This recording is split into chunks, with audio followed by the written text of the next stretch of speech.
Assalamualaikum warahmatullahi wabarakatuh. Selamat datang di Aksi Nyata Platform Merdeka Mengajar. Baik rekan-rekan semuanya, kali ini saya akan sharing mengenai topik 2 kurikulum merdeka. Mengapa kurikulum perlu berubah?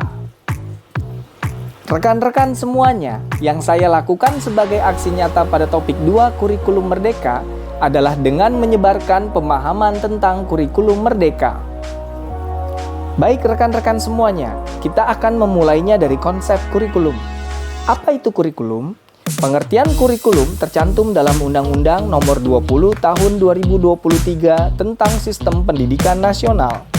Disebutkan bahwa kurikulum merupakan seperangkat rencana dan pengaturan mengenai tujuan, isi, dan bahan pelajaran serta yang digunakan sebagai pedoman penyelenggaraan kegiatan pembelajaran untuk mencapai tujuan pendidikan tertentu.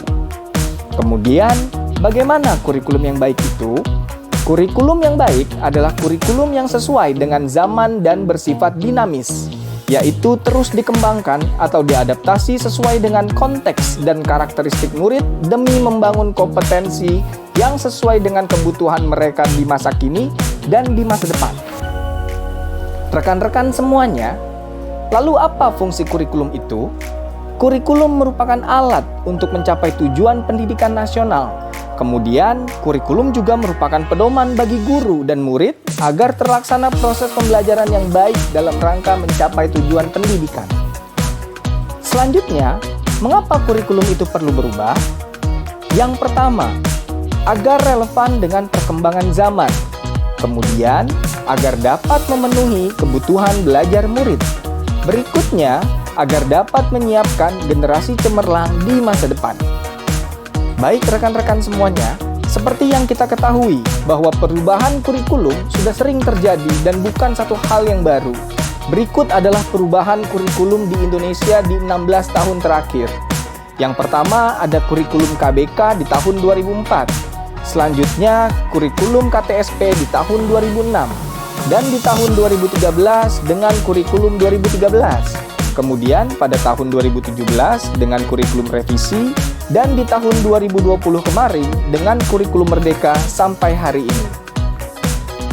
Baik rekan-rekan semuanya, seperti yang kita ketahui bersama bahwa sekarang ini kita menggunakan kurikulum merdeka. Lalu yang menjadi pertanyaan kemudian adalah, apa kerangka dasar dari kurikulum merdeka itu? Yang pertama adalah tujuan pendidikan nasional. Kemudian yang kedua adalah profil pelajar Pancasila. Yang ketiga adalah struktur kurikulum. Yang keempat adalah prinsip pembelajaran dan asesmen. Kemudian yang kelima adalah capaian pembelajaran. Rekan-rekan semuanya, apakah kurikulum merdeka yang ditetapkan oleh pemerintah pusat dapat diadaptasi oleh satuan pendidikan? Jawabannya ya, dapat. Karena satuan pendidikan betul-betul memahami kondisi ekosistem di mana murid berada dan bagaimana murid dididik agar kurikulum yang digunakan relevan dengan kebutuhan murid dan terwujudnya pembelajaran yang bermakna. Nah, rekan-rekan semuanya, kurikulum yang diadaptasi oleh satuan pendidikan agar sesuai dengan karakteristik, keadaan kontekstual dan kebutuhan satuan pendidikan itu sendiri lebih dikenal dengan kurikulum operasional satuan pendidikan atau yang sering disingkat menjadi KOSP. Lalu apa saja komponen-komponen KOSP tersebut?